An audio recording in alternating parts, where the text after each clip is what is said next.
So, Céad Míle Fáilte to DRS2018 at University of Limerick, on behalf of our host University of Limerick and Limerick School of Art and Design. Myself, Ciaran Leahy, and Muireann McMahon, co-chairs, warmly welcome you to the sunny campus of University of Limerick. You can transform your umbrellas to parasols for the week. It's been a little over 2 years since we played with the idea of hosting DRS 2018. Ever since we've been planning DRS 2018, and it has finally landed, with nearly 600 delegates arriving on campus from over 43 different countries. Peter Lloyd initially daunted us with the thought of hosting a conference with 400 delegates. But of course, being competitive and wanting to beat the 2016 DRS English team, along with your support, we've achieved this challenge. So thank you for supporting the Irish team.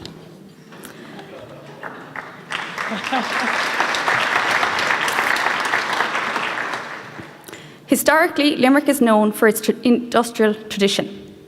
Fortunately, things are changing, and along with other initiatives, DRS 2018 has contributed towards this.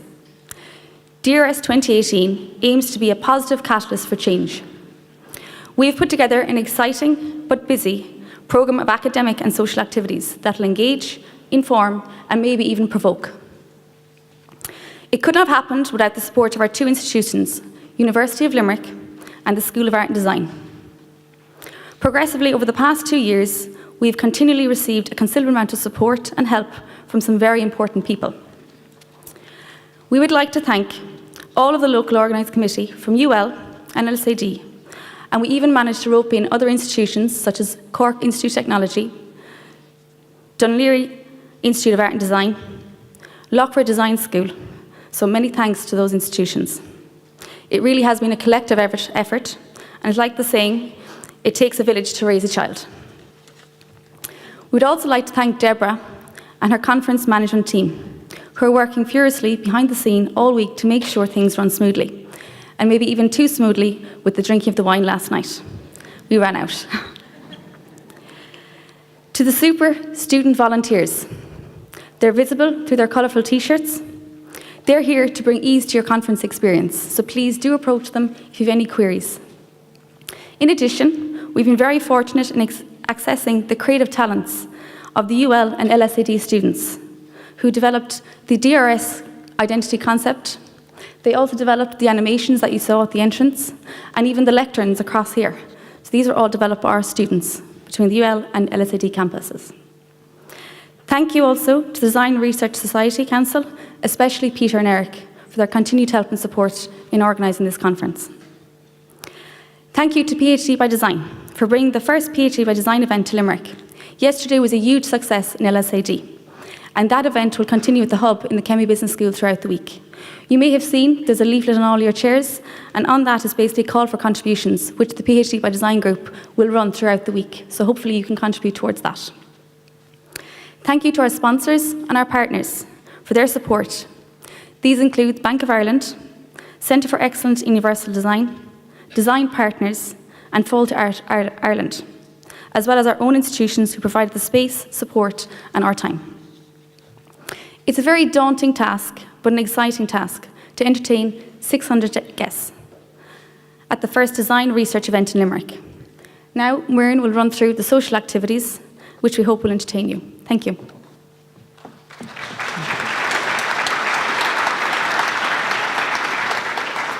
So we have quite a lot happening over the next 3 days, and that we really hope that you take part in as much of it as you possibly can.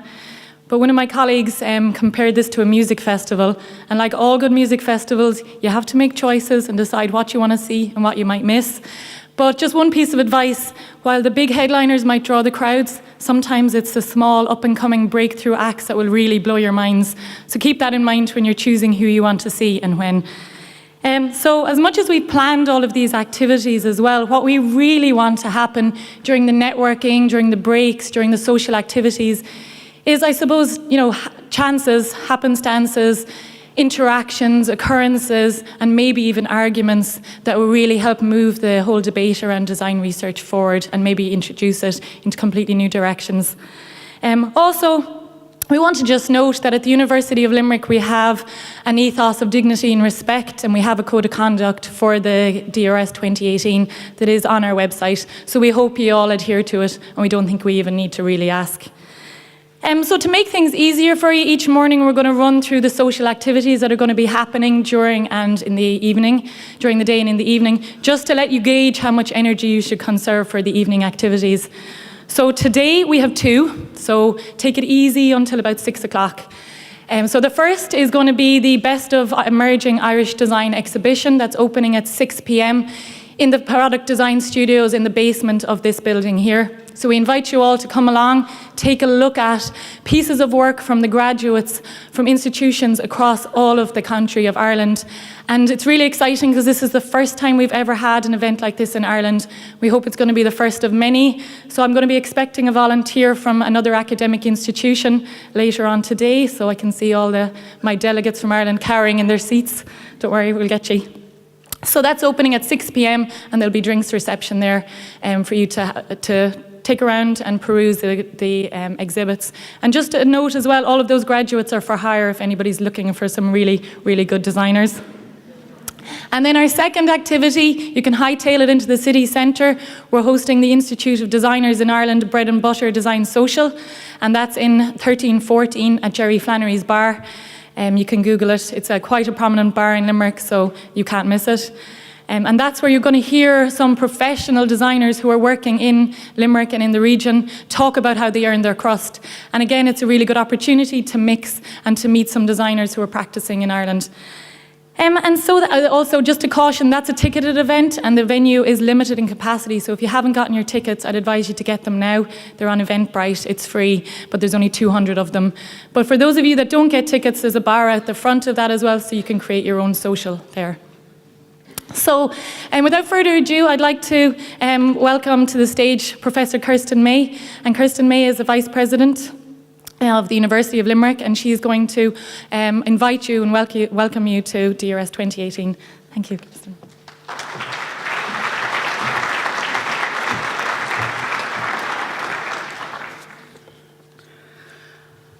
Good morning, everyone. It's great to see so many of you at this kind of early hour of the day here in the University of Limerick Concert Hall. I would like to thank Keelan, Muriel, and also Deborah for organizing the conference alongside the organizing committee.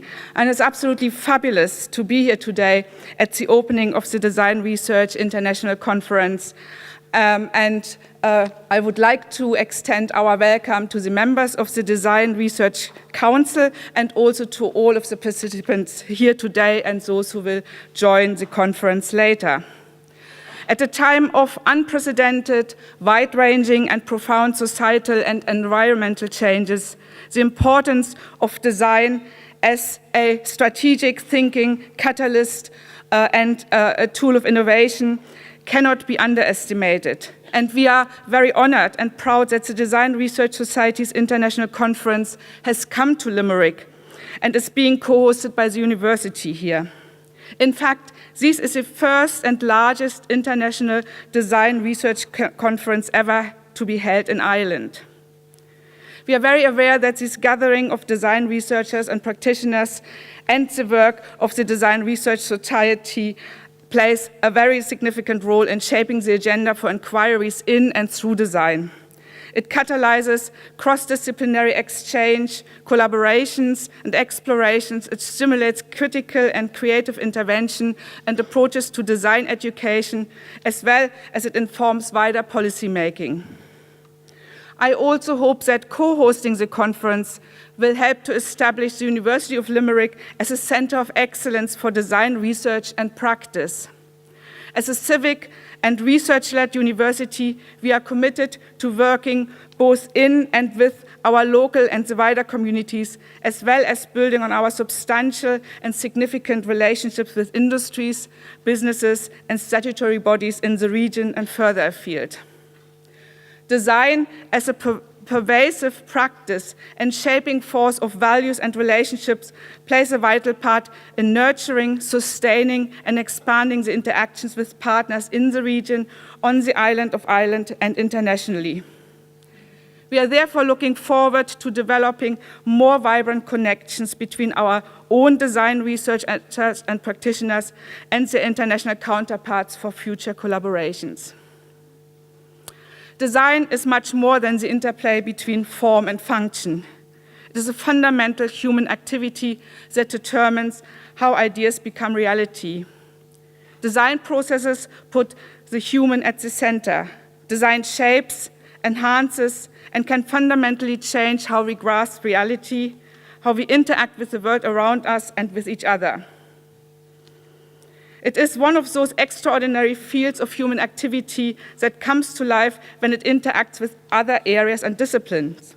And it is therefore not only impacted by the changes in science, technology, business, and human thought, but drives the development of both established and new fields of knowledge and understanding, of practices and competencies, and last but not least, of ethical considerations and value hierarchies.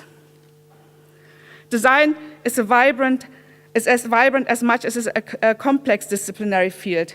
It strives not only through the rational identification of problems and the cultivation of analytic assessment. Problem solving relies much more on the fostering of our imagination, on probing and speculating, on play and improvisation, on lateral thinking and on sharing the ideas and insights with others in order to challenge existing approaches and explore alternative possibilities. It involves, very importantly, sensory perception and embodied experience, horizon scanning and system thinking, process development and risk-taking.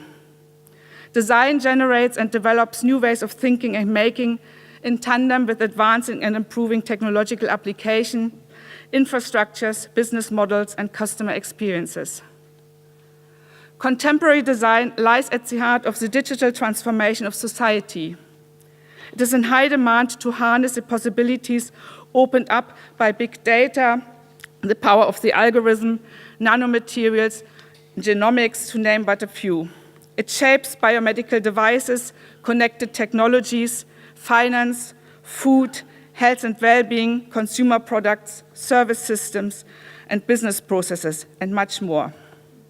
Both Ireland and the EU recognize design as a key driver of user-centered innovation, as it combines creativity, technological and non-technological innovation to improve the quality of life for people.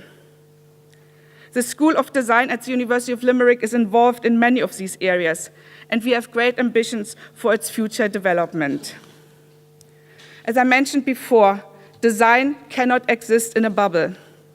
The emerging design industry and research community in Ireland must connect with the wider global design community and encourage new partnerships, new projects, and new design solutions. Progress so far has been extremely promising. The design sector in Ireland is getting stronger, accounting for 38 billion euros in export, which equates to 20% of total Irish exports between 2011 and 2014, with over 48,000 people employed in design roles and 80 to 90% of firms citing design as a key contributor to innovation, customer service, and profit. The importance of design cannot be overstated. Design in an innovation context has also been identified as a strategic aspect of moving Ireland's research and development capacity forward and up the value chain of innovation and entrepreneurship.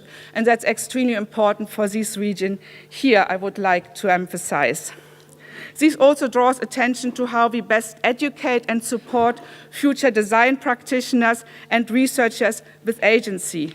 And that also includes the PhD by design, which you are debating here at the conference. The DRS2018 conference offers a pertinent platform to explore design as a catalyst for change and to map out the agenda for future development. And with its very rich program on offer, I'm sure much opportunity will be had for critical debate, provocations, sharing, and learning. And I wish you all the success. I know that this kind of event only comes into being with great effort and dedication on part of the local organizing committee. And I would like to congratulate all 19 members of the committee here, and I would like to give particular mention to Keelan Lee and Murian McMahon, who are chairing the conference. And I also, as you heard, would like to thank our student volunteers to support the event. In closing, I just want to wish you all the very best for the next few days, and enjoy the sun, have fun, and have lots of provoking debates. And with that, I hand over to Keelan. Thank you.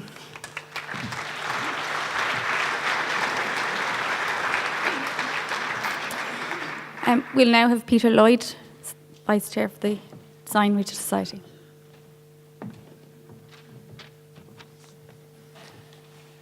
Morning, everyone. On behalf of the Design Research Society Council, I'd like to welcome you all to Limerick and to our biennial DRS conference.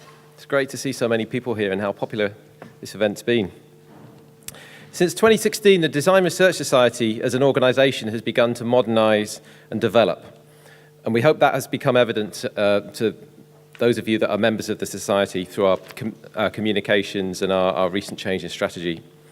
We're becoming more transparent and collaborative in what we do, and we'd like to involve more people and more diverse people in shaping its future and contributing to international conferences such as this. It's a very big collective effort, and the more people that are involved, the stronger these events are. So the conference theme of Catalysts is well chosen. We hope to start discussions about our future here and strengthen what we have already achieved. If you would like to get involved, please join us at a special session on Thursday to help co-design the future of the DRS. We very much want to get people involved in shaping the future of the society, shaping the future of the design research field. As has already been mentioned, the conference has been a huge collective effort between the DRS, the University of Limerick, School of Art and Design, Limerick Institute of Technology, and it's taken 2 years of organisation since the last conference. There's a lot that happens behind the scenes, and this is the fruits of all that labour.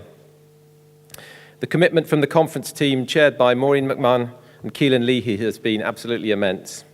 And thanks are also due to Cristiano Storni. Many of you will know his name in many email communications.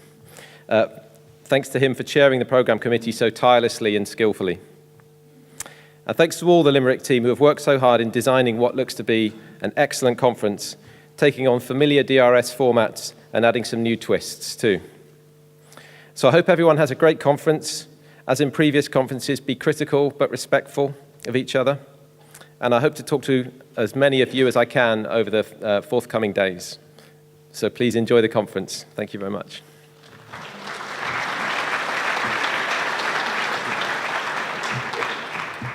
Thank you, Peter.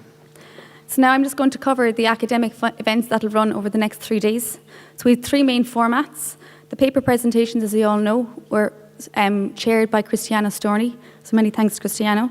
The conversations were chaired by Sharon Prendeville, and the workshops were chaired by Louise Kiernan, so all on campus, so many thanks to those.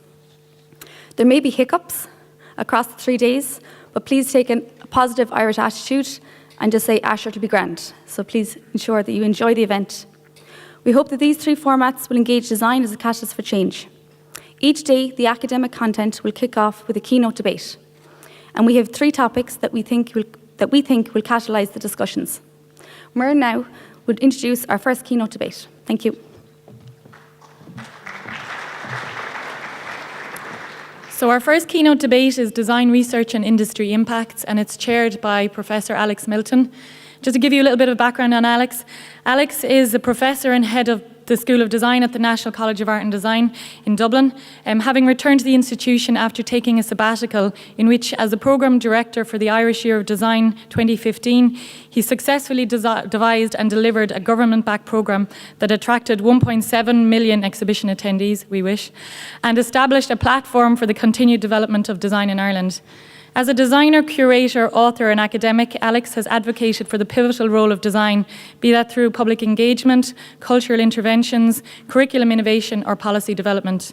He has curated major design exhibitions across the globe, including Liminal, Irish Design on the Threshold, shown in Milan, New York, Eindhoven and Dublin, as well as developing exhibitions with the V&A, Design Museum London and Vitra Design Museum. He's written a number of books, including Product Design, Lawrence King 2011, and Research Methods for Product Design, Lawrence King 2013.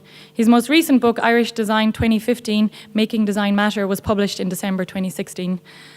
A former head of design and applied arts at Edinburgh College of Art, he has taught and managed at institutions across the globe, including Heriot-Watt University, Edinburgh Napier University, University of Dundee, Central St. Martin's, and the Central Academy of Fine Art in Beijing. He has been a visiting professor at Manchester Metropolitan University and Aston University, and was Director of Design Research at University College Dublin. So, Alex, as you can see, has a big history and legacy behind him. So he's going to moderate the debate for us. But I want to get you involved as the audience as well. So this is probably the one and only time in the concert hall you'll be asked to not switch off your phones. You can mute them, but keep them on. So we're going to use a platform called Slido, which is very, very simple to use. You just log on to www.sli.do. So you just log on there. You insert the hashtag DRS2018, and you can pose your questions to the panel up here, and they'll come through to Alex, and he'll pose them to the team. So you can be anonymous, or you can put your name on it. It's entirely up to you, but we would like you to get involved as much as possible in the debate to make it a lively and interactive one, and for you as the audience to really engage and challenge the panel that's in front of you. So before we hand over to Alex, we'd just like to say Buin Tanavos DRS. Enjoy it, and we hope you have a really great week. Alex. Thank you.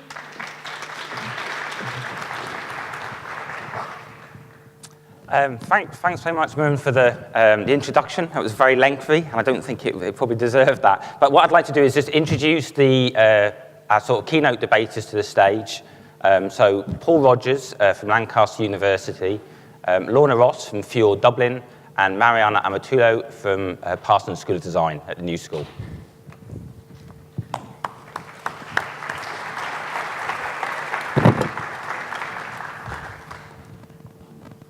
Okay, so I've got the pleasure of moderating today's keynote debate and introducing, as I say, and hopefully keeping on track this fantastic panel. The format for this morning is that each of the panels is going to give a short 10-minute presentation before we discuss some of the issues raised. And then, as Miriam said, we'll open up the questions from the floor using the Slido app. I think what with audience participation, the LED lighting, and the stalls, particularly the stalls, I do feel we're a little like we look like we're on a sort of Westlife comeback tour. So at certain moments, I expect Lorna to lead away and rise up and just project. So, but on a more serious note, this debate's been framed to explore the changing nature of design research and practice within academia and industry. It's clear, I think, even in some of the conversations yesterday at PhD by Design, that design is moving beyond merely being an instrumentalized tool for industry, and it's becoming an altruistic agent for and of change, and a force for social innovation. And I think that's something that Mariana is going to sort of cover. The role of design research and researchers within this world beyond is prompting a change of perspective from both academia and industry. And a new generation of designers are challenging the evolving role and nature of design research for both practice and industry. They're questioning whether design research is a tool or an agent for social and cultural change, or if it can be both. This debate is going to explore the changing nature and context of design research and practice. Hopefully it's going to point towards some of the implications of this change and how we can realise impact.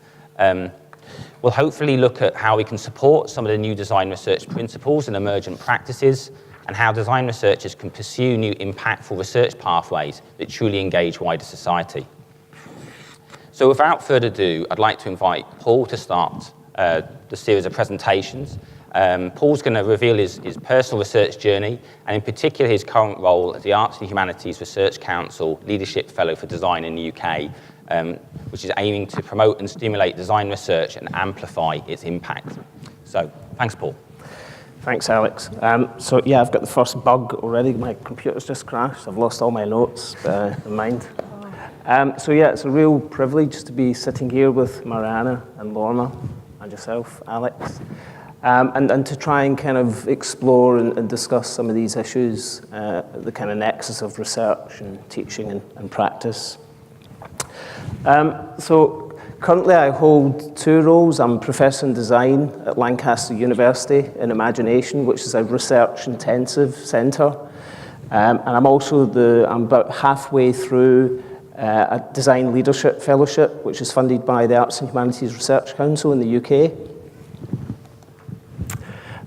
So we've been asked to contemplate the role of design research and whether design research is a tool for industry or an agent for social change, or both. And I think perhaps that's the kind of focal point of what we're going to be discussing this morning. I started my HRC Design Leadership Fellowship about 18 months ago. There's about another 18 months to run. I have a number of key aims. One of the aims is really to engender and strengthen the research capacity of the next generation of design researchers.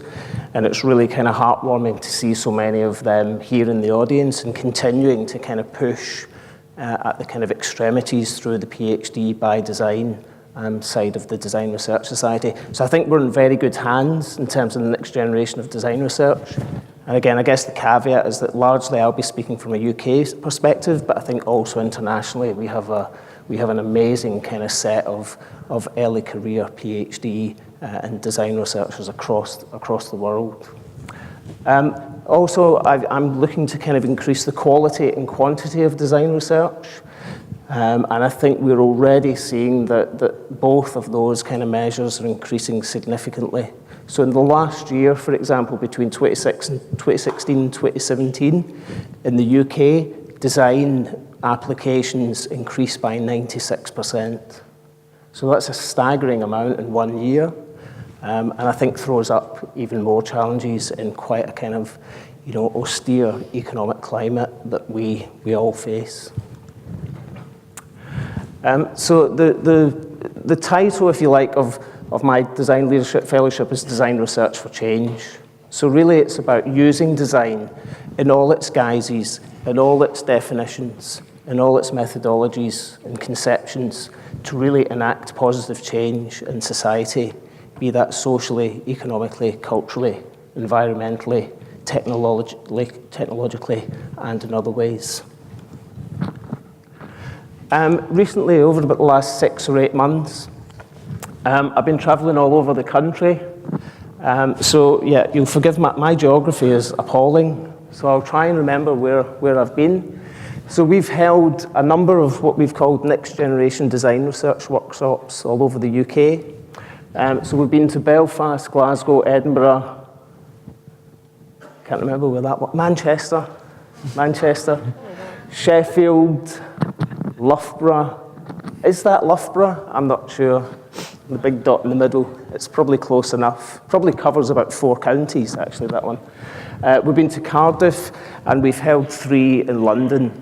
And the majority of these next generation design research workshops have been overly subscribed, in some cases heavily oversubscribed. Those 10 workshops have held, we've had over 800 design researchers sign up for that. And by design researchers, they are people that self-classify themselves as a design researcher. So it might be people like myself who's studied design, has kind of operated always within the kind of boundaries of design, but equally there are other people that are working in other disciplines like health and engineering, computer science, that now self-classify as design researchers. So to have 800 young, early career, next generation design researchers is a massive boost, I think, for the UK. And here are some of those 800 beavering away at one of the workshops, producing the next generation of design research that will take place in the UK and internationally. I guess I don't really need to talk too much about the value and the importance of design to a nation's economic and other kind of impact. So all I really want to highlight here is that almost £11 million an hour is generated by the creative industries in the UK, and design plays a massive kind of part in that creative industries package. And for example, the fashion industry, which is huge, and I think I might be right in saying that the fashion industry is now bigger than the car industry in the UK and employs almost 1 million people. in its kind of cognate areas. So that's a hugely important aspect of British society. So we see that design research methods, methodologies, tools, and approaches are found and used across a wide range of practices, specialisms, and activities. And I think taking Thackeray's quote here, that I think this speaks largely about design's move, the turn away from designers being seen solely as the creators of objects, to designers being seen now more as kind of facilitators, enablers, producers, activists within complex disciplinary contexts. So it talks of the designer as a producer, as a collaborator, a facilitator, enabler, a provocateur. But I think we as design researchers, we should also talk about design research now as being leaders. Significant leaders tackling some of the greatest problems that we face, both in the UK in a national context, but also in a global context. So designers as leaders is an important part. This graph shows where AHRC funded, and the Arts and Humanities Research Council are the main funders in the UK of design. So this is where those design projects reside. So the list on the right really kind of constitutes every conceivable department in a university. So from archaeology to dance, from geography to music, from psychology to even Irish studies. So there are design research projects in the UK that can be found in just about every conceivable university department. Design is everywhere.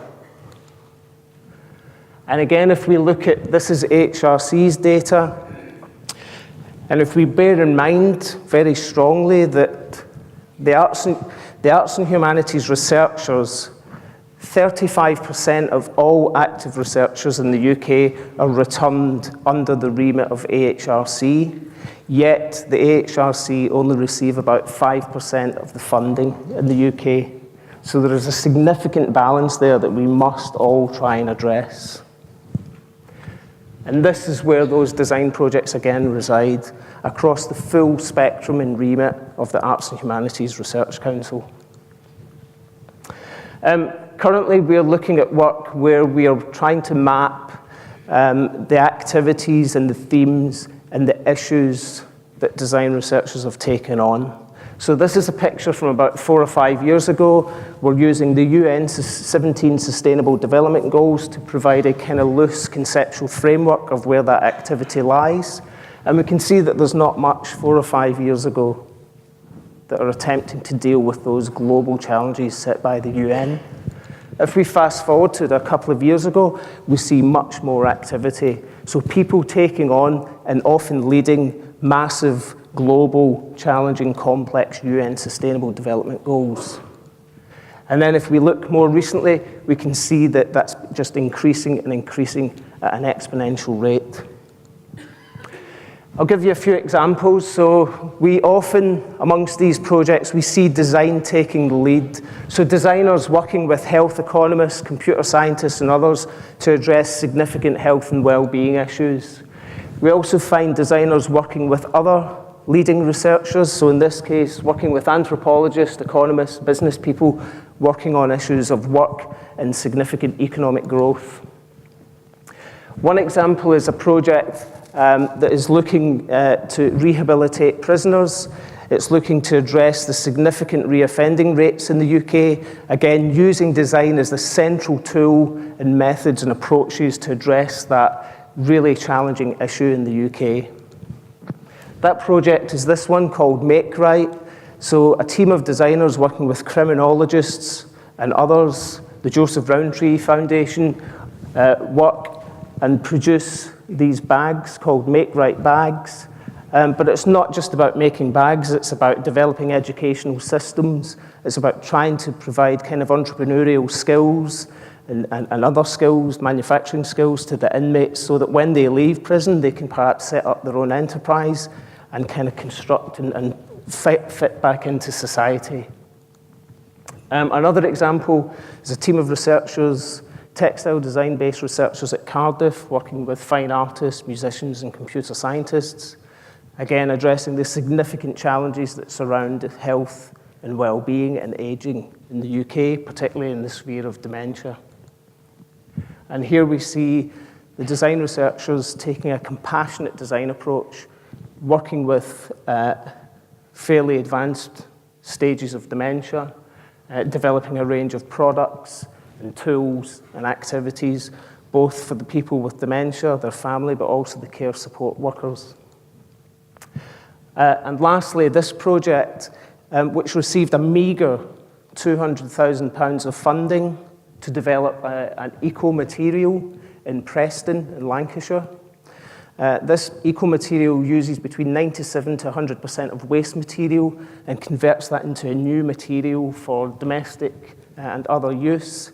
And this project has now transformed into a company based in Preston, employing 12 people, so providing massive social, cultural, and economic well-being to that region of the UK, which is perhaps sometimes overlooked. If you're in London in September, then we're having a Design Research for Change showcase at the London Design Festival in the Old Truman Brewery, just off Brick Lane, I believe. So please come along, say hello, and have a look yourself at some of the amazing design research that's going on in the UK, making significant social, cultural, and economic change. Thank you.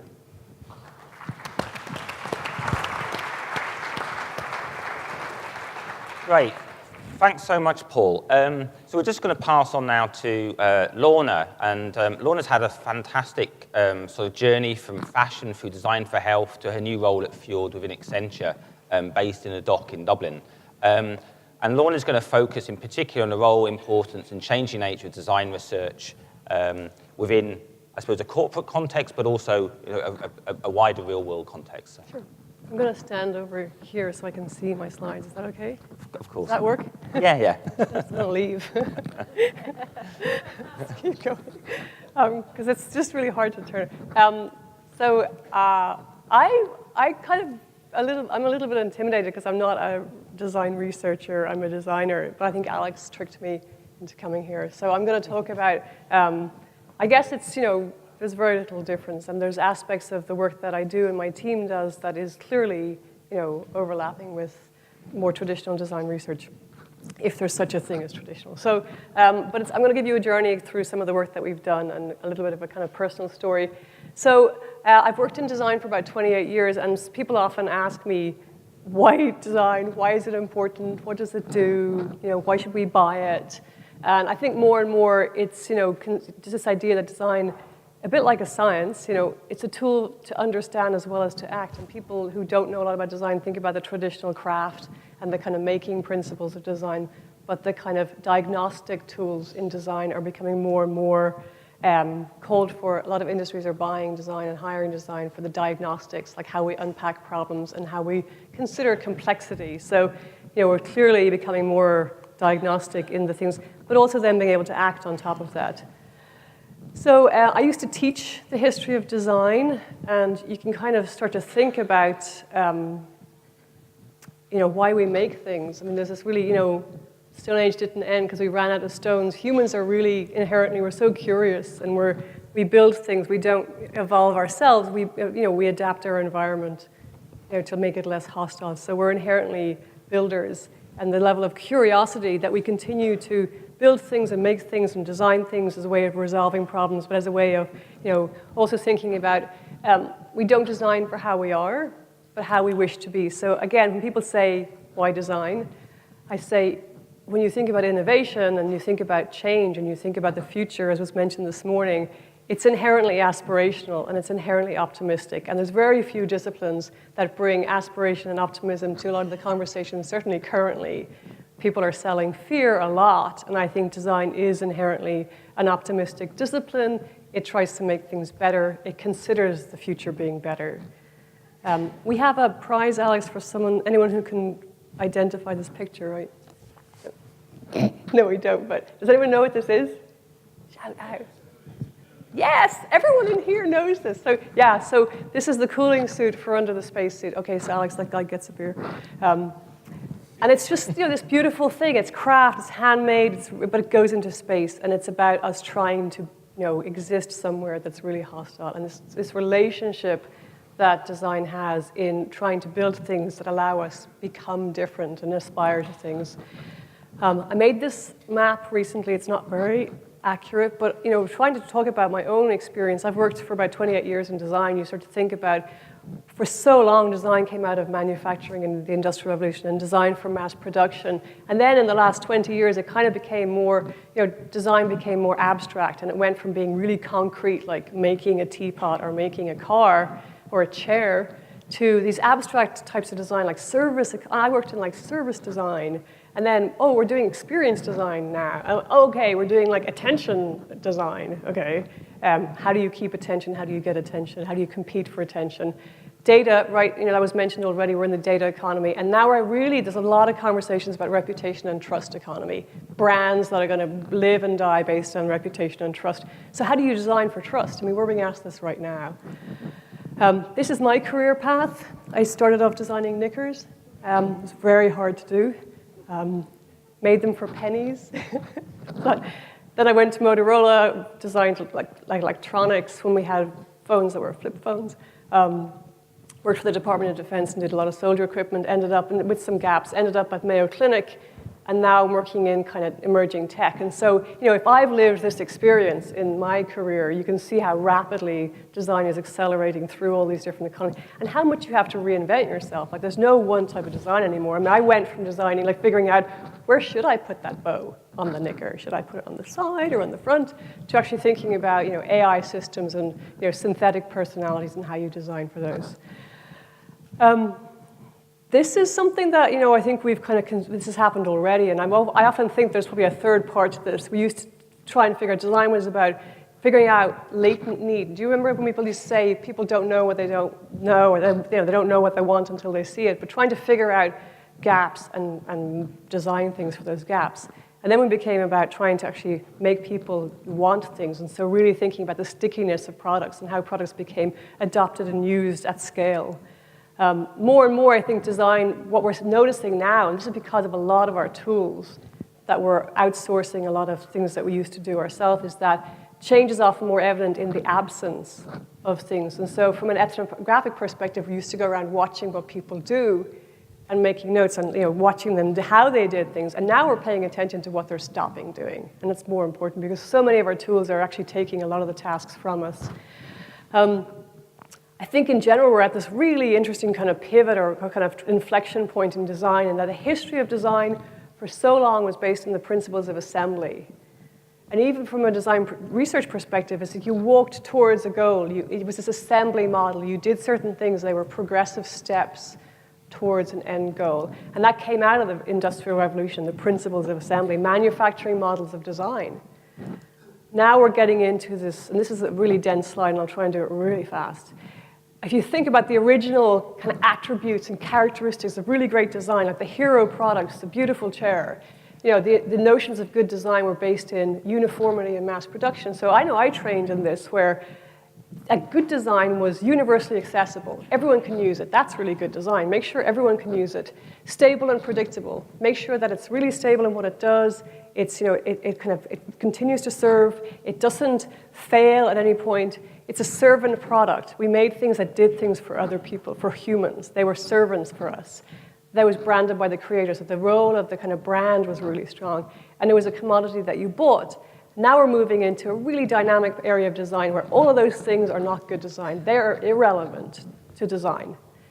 We need to embrace this new idea of what's really good design is that we move to this really hyper-personalized experience. And so we don't want it to be universal. We want it to be unique and really individual. We don't want it to be stable. We want it to be really surprising and novel and constantly reinventing itself. We don't want it to be a servant. We want our services and products and design to be intelligent. We don't want branded by creator. We want it branded through association. And we don't want a commodity exchange. We want an experience supported. And so this is a massive shift. So if you've trained in design on the left, you're having to rethink all the characteristics of what we consider and evaluate as good design on the right. you see this a lot, right? When, Fjord, I work at Fjord, it was a design consultancy that was bought by Accenture. You need to give me a nod when I have to stop talking, okay? Because I actually don't know. 3 more minutes, okay, that's impossible. Fjord was bought by Accenture, and then it went from like 250 people to over 1,000 really fast. And what you see is that when you try and grow or accelerate design really fast, you break it. It essentially becomes the sameness. It's this whole idea that you start to revert back to norm. And this is really happening right now, is that design is becoming very commoditized in large corporations, and you're starting to see a lot of sameness in design. This is an innovation dilemma. It's also a design dilemma. Lots of stuff that we create, these artifacts, it's easier to describe a problem than to fix it. This is work from Mayo Clinic, and I felt like we were so good at making maps. And people were like service journey, journey maps and patient journey maps and blueprints and personas. And people were like intoxicated by this lovely visual stuff. I call it design pornography. And people were like, can I have that? Can I have that? And they're so good at describing the problem, but often they don't really help you fix anything. And so we get very distracted making these things. This is a good example, right? Beware the true, but useless. We do this all the time. We make things, and then we realize it didn't really help. So be very careful. Let's talk a bit about tech. 2 minutes? Still 3 minutes? So I work at Accenture. I work at the innovation. They have a big innovation lab up in Dublin, and it's called the DOC, and it's a lot around emerging tech. And so the role of design there is to really think about it's kind of unlocking the transformative potential of technology. So technology by itself will do what it wants to do, but could end up being very meaningless. And so design's there to really think about its value to people. So we're seeing this, again, an inflection point in the relationship we have with our tools. For so long, we taught people how to understand and use technology. So if you remember, you start, when you train on a piece of software or a piece of technology or a computer, you don't know how to use it. You have to learn how to use it.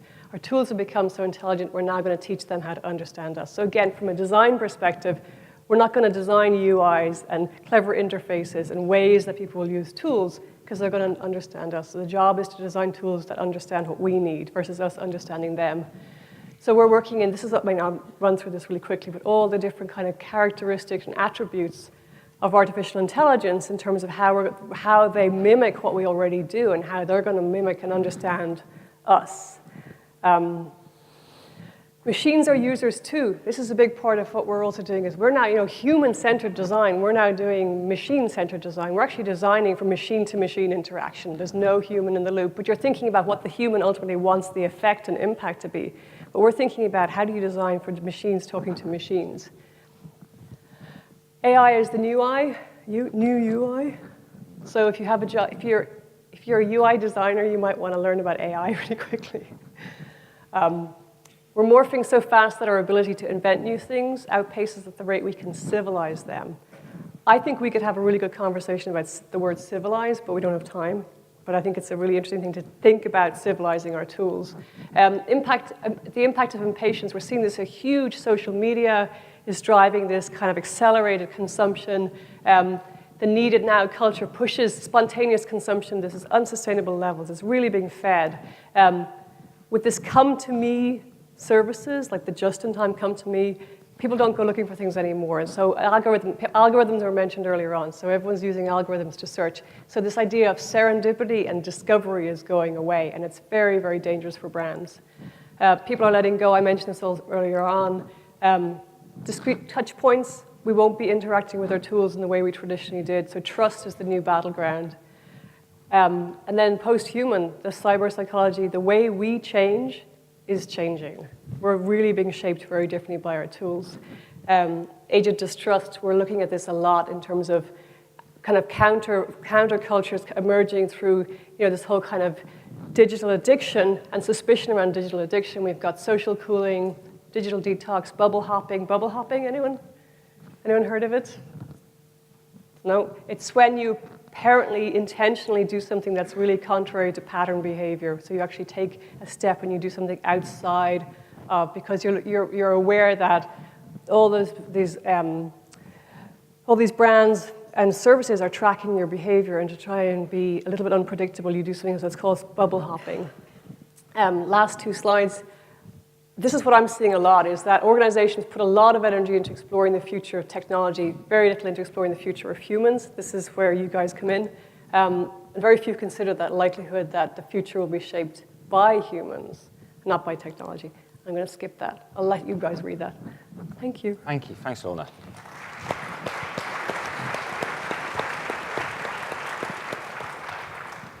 Okay, and last but not least, Mariana is now going to sort of discuss some of her research at the intersection of design management and social innovation, and focus on the impact of design methodologies in the public sector. So thanks, Mariana. Thank you. So I'm standing on the opposite side of the stage. Good morning. It's a pleasure to be back at the University of Limerick, and I want to say thank you to Marianne and the organizers for the warm Irish hospitality, and I'm looking forward to very exciting days ahead of conversation with you all.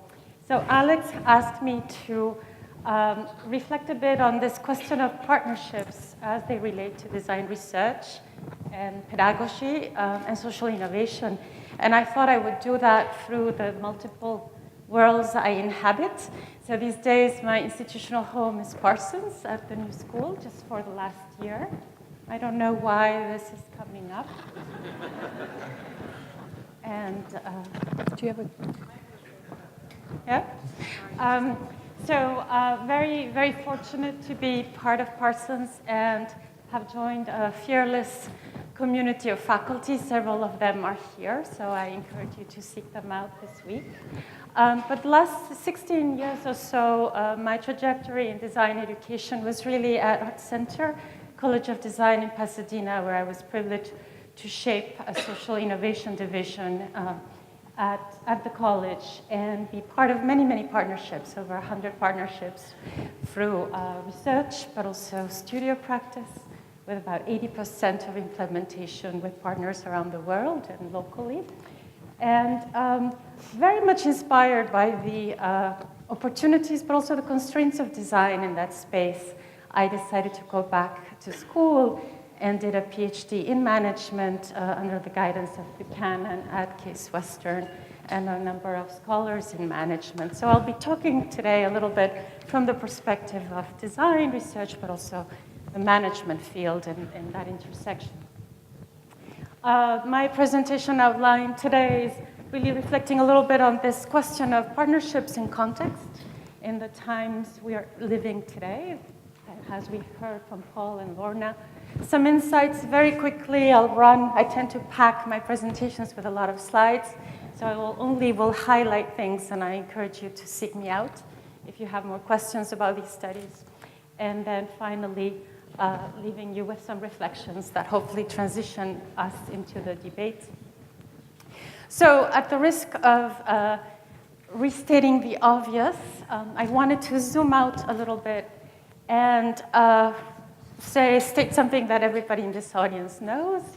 Design research is really coming of age. I think we are at a moment of incredible opportunity, but also risk for a discipline that continues to need to be validated and legitimized in other areas of science and research. This is a time, of course, and I wanted to say that from a formal definition perspective, where I situate a lot of the design research I do is in this area that has a very humanistic perspective. Here's a definition that I like that Buchanan has come up with that really brings design back to what Lorna was saying around the humanistic and the human experience and the messiness of that we inhabit as designers. And from the management perspective, I also like this definition from the scholar Wren, who situates management as an open field of inquiry that really, as we can see today in a very complex world, intersects with many fields, from social innovation to design, but also with big data and policy and entrepreneurship. So these are the two kinds of lenses that I use in my practice and research in design and management. And they come in handy because we are in a moment of breaknecking change, of speed. The fourth industrial revolution, this term that Schwab coined a couple of years ago at the World Economic Forum, really is defining a time where we're seeing systems blur, and where many of the blueprints that we had to think about how we might imagine possible and plural futures, these are blueprints no longer really help us, right? There's a lot of uncertainty. We are failing to adapt to this new normal. And that is having, of course, implications for our institutions, which continue to be outdated in terms of their designs and structures. It has implications for leadership and how we think about boundary spanning and entrepreneurial leaders who will change and carry us through this uncertainty. And this is quite complex and for design research when we think about frameworks of development. And Paul had the SDGs up as an interesting framework, and as flawed as these development frameworks can be, and I'm quite I'm quite embedded in the system of the UN, but also quite critical of it. We can start seeing that there are indicators that are interdependent and are quite difficult to bring apart when we think about change. It's a shift in landscape as a result for design research and for management, and we're really shifting from a linear perspective and mental models of prediction to ones that are much more holistic, but also messy. And that's where systems and a lot of what we teach at Parsons comes in.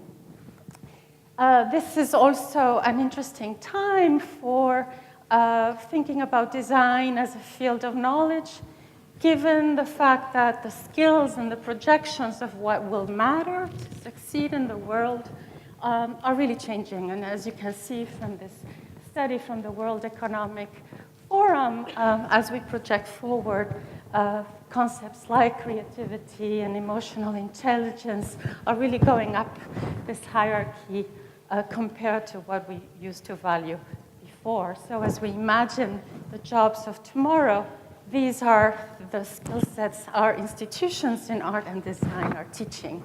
And that is a measure of optimism and hope. So how do all these different environmental factors impact a little bit of what I've done in terms and continue to do in my research?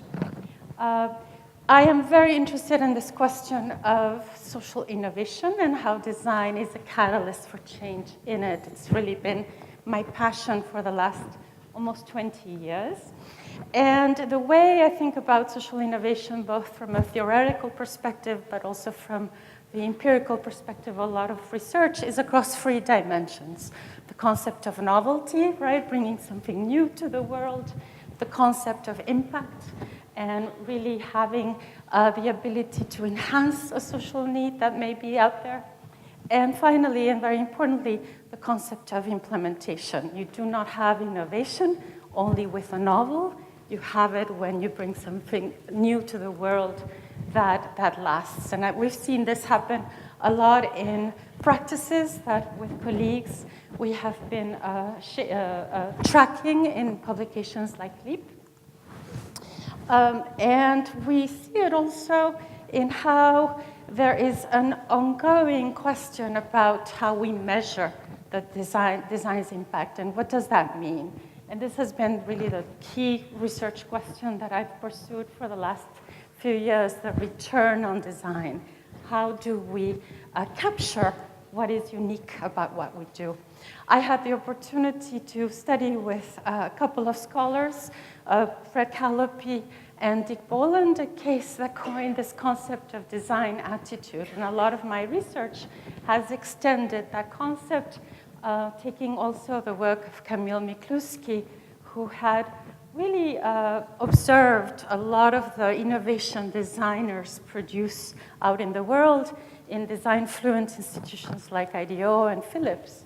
And a lot of my work around measurement through quantitative research has been to isolate dimensions of design attitude, this cognitive mindset that designers have, and be able to very, with a lot of modeling, statistical modeling, take these concepts and show their significance in terms of correlating with impact and concepts like social innovation outcomes, but also team learning and process satisfaction in teams. And that has been exciting because for the first time, we have been able, through some of these studies and some extensions of these studies and field surveys, to start showing that, in fact, when you put designers and design researchers in a team of a transdisciplinary team, especially, we see how these ways of looking at problem discovery have an impact. But we also measure things like user participation. So we know a lot about participatory design, and across these different dimensions, we also see positive significance in how that kind of practice and techniques like prototyping and visualizing can help indeed, can help us produce innovation going forward. So this is a lot of the work my research has kind of focused on, and this is work that continues in other studies.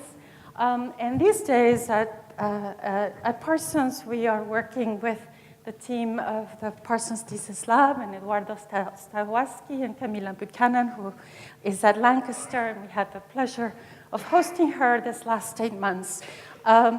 Thinking about measurement and mapping across public sector and thinking about what is the investment of design in government and how might we produce high-level data to show that, again, design research and design competencies in government matter. And these are some of the areas we are kind of identifying: questions of procurement, how do you buy design, a little bit of what Lorna was mentioning. What are the kinds of skills that a lot of these government teams are willing to invest in, and why might we care?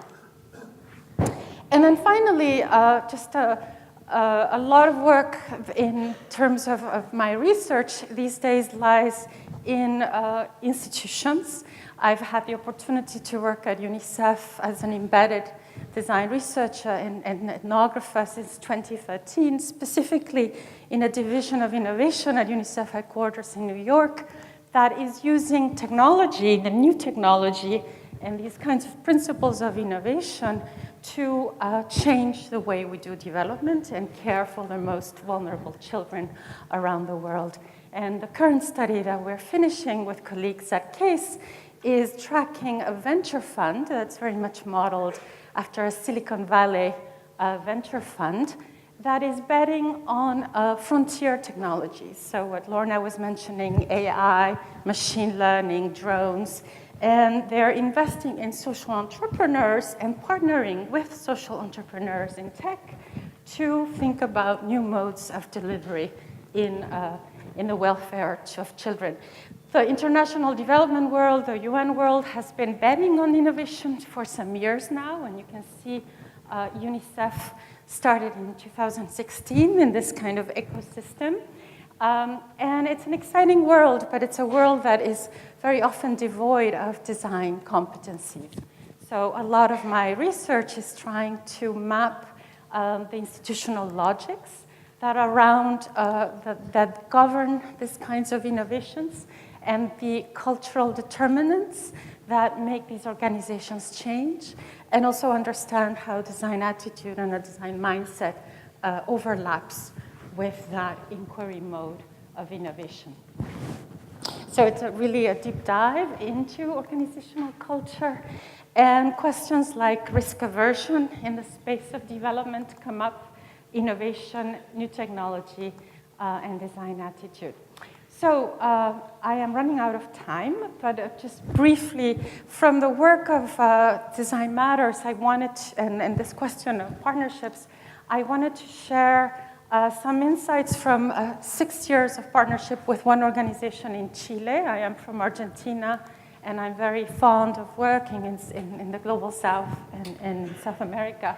Quanichem is a healthcare institution that takes care of severely burned children and rehabilitation over 20 years that it might take to heal these children. And over several studios, we had the opportunity to have our faculty be embedded in the organization with our students, developing communication projects, really transforming the environment of this clinic, this very inspiring clinic in Santiago. And what was really interesting about that work and partnering through education and design research was to see the amplifying effect that design can have for a partner. So where it's not only what you produce as a design outcome, it's that relational quality of design coming into an organization that was not design fluent and what that can do in terms of that organization moving forward.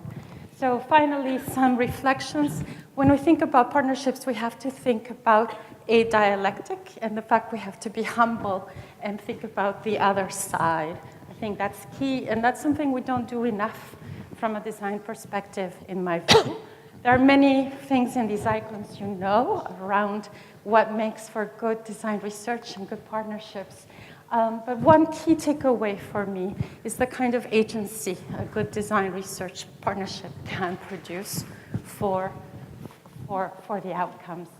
So big research questions live in wicked problems, and I think we have a provocation here with this panel around how might we transcend institutional boundaries to partner better, and how might we create new incentives given that our boundaries are more porous, our temporalities are more varied, and our territories have been drastically altered. So thank you very much, and look forward to the debates.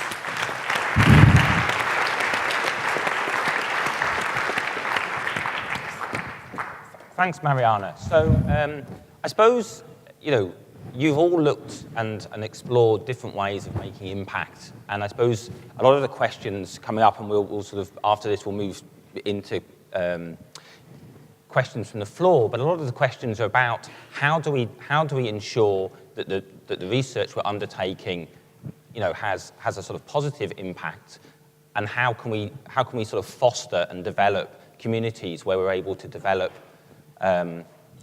I suppose, routes to impact. How can we ensure that what we're doing gets beyond either the sort of the corporate walls or, the sort of the silos of academia? So, Paul, obviously you've been talking about sort of routes of impact a lot with the AHRC piece. Have you got any sort of particular lessons you've learned? Have you looked at any sort of case studies internationally rather than just a UK context? No, I mean it's challenging enough, I think, just to focus on the UK because it's such a kind of large and growing area.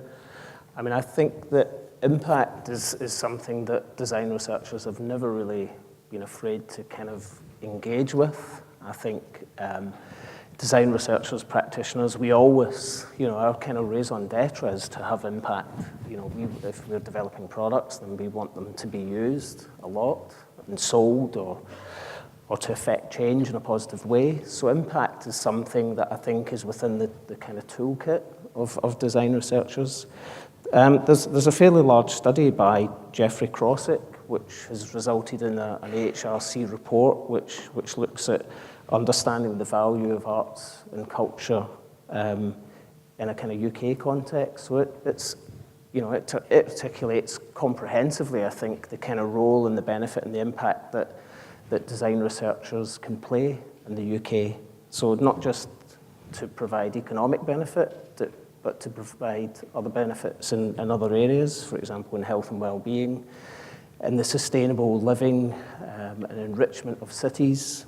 But also I think that report is really interesting in that it proposes new methods and methodologies for evaluating impact. And I think those new methods and tools and approaches and insights and looking at what impact is and what it means to the UK is starting to have some resonance within other kind of cultures and funding councils in the UK, so that it's not simply all about numbers and quantification. Lorna, you're obviously working in a doc, and it's a multidisciplinary team, and it's there in a sense as an innovation hub. So it obviously has a sort of, a financial imperative, but you're obviously trying to sort of reach deeper there. How do you try and ensure that the research you're undertaking at the doc has a sort of beneficial impact? And how do you argue for design research within that corporate context? So, I mean, I think my experience, and particularly both now at the doc, but also working in healthcare in particular, is that when you design, when you use good research to consider kind of design concepts that are very kind of user-centric, you have to consider frequently they're challenging the established way that something's happening. So, for example, any industry that you design for the user, you may actually be challenging the status quo in that industry. And so the biggest risk to design is that it kind of indexes and optimizes, maybe often for the user they're studying, and forgets the practicality and the pragmatic nature of how industries work. So, for example, we had an experience at Mayo where we developed a really low impact test that patients could do in their home, which was a challenge to the colonoscopy, which is a very unpleasant, and we cannibalized our business. And so we made a proposition back to an organization that we were actually going to make them less money, but actually it was going to be more patient-centric. And so I think you have to understand that when you design and you're optimizing for one user, you often are being destructive to an industry, and you have to think about the cultural pushback you'll get. And so I think impact is, you can really think best case for a user, but you have to think feasibility for an organization, and you have to think about the displacement, like what are you doing to that business?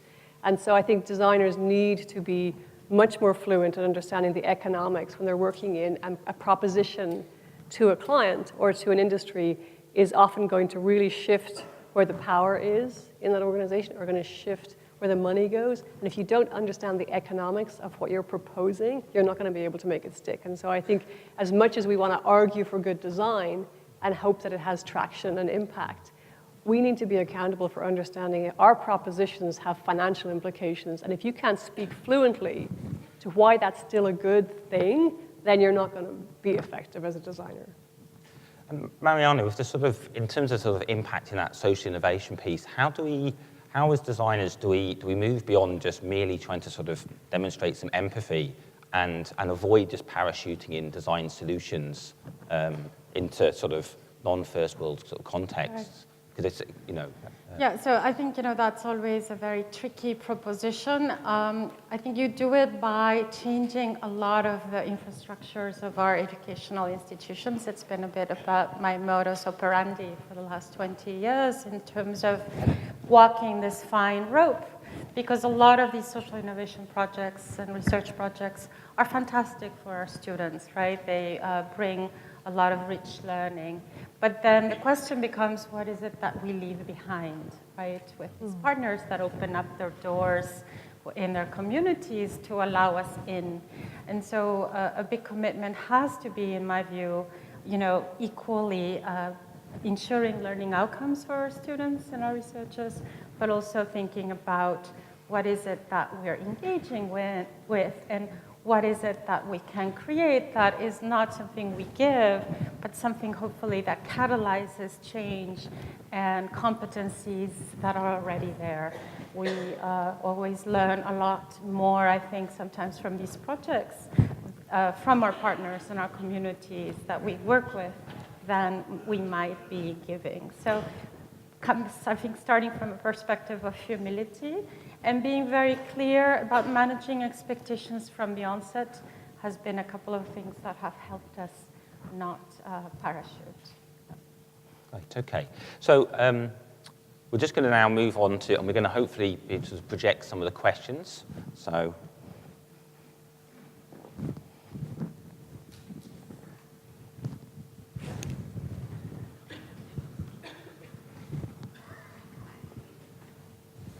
hang on, sorry. We've got to. So one of the ones that I wanted to cover off, was about the sort of your statement, Lorna, about design pornography. One of the questions was from the floor was, is that sort of design pornography and this obsession with mapping a result of too much design thinking and not enough design making? Yeah, it's. likely that. I think it's a lot about the commoditization of design when design became, something that we would sell, and the kind of artifacts. I mean, you think about, we've always made maps as part of our thinking process, but we started to kind of pull those maps forward and started to make them into some kind of collateral. So this kind of idea that what we were exchanging. So design became very conspicuous. And so this idea of kind of design is really collaborative, and organizations buy design in, and then they want to learn, they want to design with you. And these artifacts became, I guess, trophies of activities, and they started to become part of this value exchange that we had. And so now we often make, I was like joking with someone that, it's only a good service blueprint if you blow up your plotter. I mean, these things are getting so big, you need 5 people to hold them. And there's just this kind of idea of like, that we've made these fetishized parts of design, and it's almost as if we've built some credibility for ourselves by making these really complex maps. If they're not helping you design good solutions, you shouldn't be making that. And so we often over-index in lingering too long in making these things and making them too beautiful and considering they're more valuable than they actually are, and then really getting stuck interpreting, what did they teach you? By making that, what did you learn? And I think we have to really we have to really question our obsession with them. Yeah. Okay. And this is a question to Paul. Obviously, design's engaging with other disciplines, and you're able to sort of show, I suppose, the impact of that. But what is design when other disciplines start to call themselves designers? I mean, have we sold the family silver? Oh, yeah, good question. Possibly, in part. But I think there's, the kind of data that we're sifting through at the moment would look to suggest that design researchers are kind of fighting back. So I think perhaps, the kind of design thinking that originated from elsewhere, like business and management, has maybe had a kind of negative effect, I think, on many design research pursuits. But I think there's evidence to suggest that design researchers are now kind of adopting and taking on kind of those leadership roles, and I guess perhaps kind of reclaiming some of that territory that has been lost to other disciplines. I mean, I think that's, from my point of view, that's the kind of strength and also the weakness of design, that it's a very kind of sharing and optimistic and in many cases humble kind of pursuit undertaken by kind of amazing design researchers, and they're kind of happy to give and give and give. And I think from some of the other disciplines that they are perhaps less humble and giving. So I think there's some evidence to suggest that some of the family silver that's been lost has been reclaimed recently. Okay. And just one of the questions that's come up, and I suppose a lot of you have talked about participatory design, co-creation, and often one of the sort of typical routes to impact is we can sort of start to engage. We're saying, well, look, we did an exhibition, we've mapped the field. But I suppose, how do we go beyond that mapping stage? How do we go beyond the sort of, I suppose, that, what can often be purely a sort of a superficial engagement, and how can we actually, start to take responsibility and genuinely make an impact in terms of our design research? You're looking at me. Yeah. I guess there's lots of different answers. I would propose that you run design as a series of parallel tracks versus it tends to be very exclusively one sequence, and I think design needs to operate back to what I was saying about thinking about the role of research and experimentation, so moving really rapidly into experimentation and to really rigorously documenting the impact of experimentation. So as quickly as possible getting to actually making, and kind of that research and make, so like think, make, really speeding up, accelerating that process, but being very vigilant about what you document. And I think also in addition to doing that is to consider the technology that you are going to have to use to deliver almost any service or product right now, and consider, again, the business implications. And so I think design needs to do good design, but it also needs to be much more fluent in tech, and it needs to really consider economics more. And I think if you run those together and they inform each other, you end up at a place where you can actually show hard data on what your design is going to do. And you don't wait till the end and try and reverse engineer yourself into some rationale. I think you have to build it along the way. Okay. I'd kind of add to that and say that I think there has been something of a kind of making turn in recent years, and we've kind of seen that through the kind of rise of conferences like Research Through Design. So I think there's a greater confidence amongst design researchers where we've gone from design thinking to now design making and design acting, and we see it in also Mariana's work through the kind of social innovation work and the DCIS networks. So I think there's a greater confidence. I think we've turned the corner. I think there's still some way to go. And again, I think it's about design researchers feeling kind of better about themselves, more confident about making kind of interventions and making change. And we're kind of seeing that in some of the evidence that we're going through. Yeah. What I would like to add to that is, not to underestimate the aesthetic power of design and that tangibility of making, right? Mm-hmm. To support what Lorna is saying, what I've observed in my research is as we move into this kind of fourth order design, as Dick would talk about it, of designing more abstract systems and environments and organizations. In non-design fluent organizations, it often is that very concrete, communication piece or product or prototype that unlocks an understanding of the value of design, especially for a non-design researcher, a non-design. So being aware of kind of the, secret power of design and how to play it, both at a very abstract and systems leadership level in an organization, but also in a much more kind of prosaic and pragmatic way, I think is important.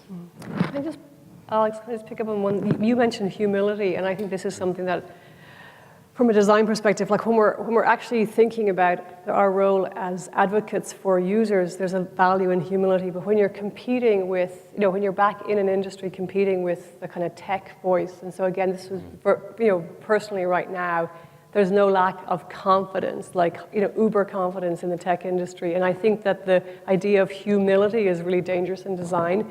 If you end up in a room where you talk about soft skills and the kind of gentleness of design when you've got this, tank of technology rolling over humanity. And I think it's really, we have to know where humility, the place for it, but I really think that we get hung up and it's almost like a nice place we go and hide in our humility. You have to build arguments and you have to compete with really loud voices right now. And I would really think design has to really become more robust. And that's why it needs data. It needs to know how to use data and evidence versus just opinion and kind of speculation. I think if we're going to compete with the things that are shaping the world, really compete. But if it's, and I completely get the sort of the data piece and having to justify things, but certainly, a lot of the design research community or design community as a whole, there is always that balance between having to sort of meet metrics, and often they can be quite reductive. So, is that something that we can balance in terms of, particularly maybe say early career researchers who have a whole series of metrics in a corporate context or an academic context that they've got to deliver certain things, they've got to demonstrate, how their research is making impact. How do we develop a community to support that beyond something like this? Well, I think it's a perpetual question, right? How might we bridge theory and practice, and what is the power of translational research? And one of the things we see that is very powerful in the field of management, certainly, is this question of, is this mode of researching with mixed methods, right? So where you're bringing quantitative research with qualitative and being able to merge the two and have the one inform the other. I certainly experienced a lot of power from the qualitative insights of design when I was running, very complex multivariate factor analysis statistics. And if I hadn't had that kind of knowledge about design, a lot of the modeling and the quantitative work I would have done would have had no impact whatsoever. We are not training people in design enough to be conversant with mixed methods, the way we are training management people, frankly, to be conversant with those tools like ethnography and grounded theory and all of these other fields of design of research. And that might be one limitation. I also would, I completely agree with what Lorna is saying about the power of technology and this quantitative bias we have to be able to be conversant with. I would also say that there is a lot of power this community has in terms of the skill sets they master, because we can quickly see the limitations of technology. I see it all the time, working with a team at UNICEF that is championing this kind of frontier technology, and often there is very little accountability about the user and about the kind of unintended consequences. Some of these there's a lot of questions up on the screen around diversity in design, and this is a question also that we face in international development perspective, right? It's very nice to talk about tech jargon when you are in Palo Alto, but when you are in Sierra Leone facing an Ebola epidemic, it becomes a different question to deal with. So there's a lot of limitations, again, I think, in technology that from a first world, Eurocentric, North American perspective, we don't always appreciate. Okay, and I'm conscious that we're sort of just wrapping up shortly. So if I can maybe just ask each of you, in terms of sort of concluding remarks, is there any sort of provocations you have or any questions you want to ask the conference participants to sort of look at or engage with or think about over the coming 2 or 3 days?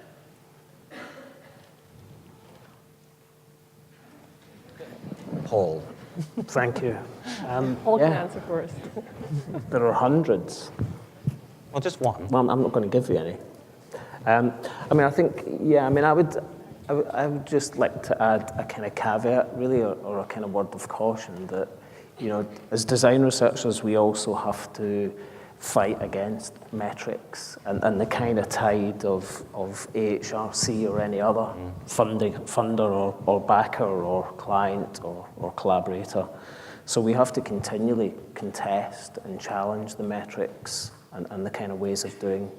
And I think that's what the irony is, that's what the likes of AHRC want to see. I think as soon as they kind of detect an algorithmic or formulaic approach from design research, then they will start to kind of fight against that themselves. So I think from the workshops I've been running, the people I've been talking to, and the data that we've been sifting through, and there's large amounts of it, you know, I think design research is in a healthy state. I think the challenges are that we have to, so when we see an increase of almost 100% in design research applications, my main challenge is to try and secure 100% increase in the funding. I mean, the funding for design research in the UK is paltry, you know, in comparison to other disciplines. So I think there are many fights to have. It's about picking the right fights at the right time. Yeah, I would encourage everyone to be bold. I think, you know, we are at a time where there's incredible urgency, and I think that there is no time to be timid. So be bold in your design research pursuits and go after opportunities that maybe stretch your muscles and put you out of your comfort zone. I think what would be really refreshing would be to consider the tools that are currently used that are pretty traditional. I think design research typically uses very traditional tools of seeing, and so you end up with traditional insights. I mean, as much as you think about the range of process or method that you use, you're going to return the same results if you use the same methods over and over again. And I would really consider a whole value in designing new research tools and going after, you know, measurement and going after impact and going after understanding tech and the role. I think it's the tools that get used shape the research that you make. And so it's as much about designing new tools that then give you that edge, I think, and that take your research into places where it hasn't been, it's like things that are invisible and impossible to study that need to get studied. You might need to build a new tool before you go and kind of try and study those things. So I think that's a design thing, tool building, right? It's what we should be doing. So I think that's the first place to start. Great.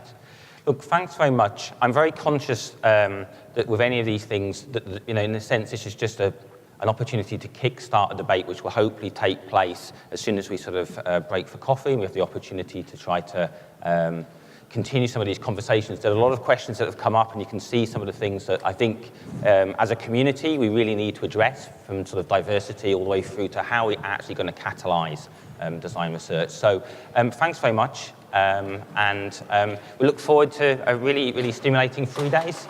Cheers.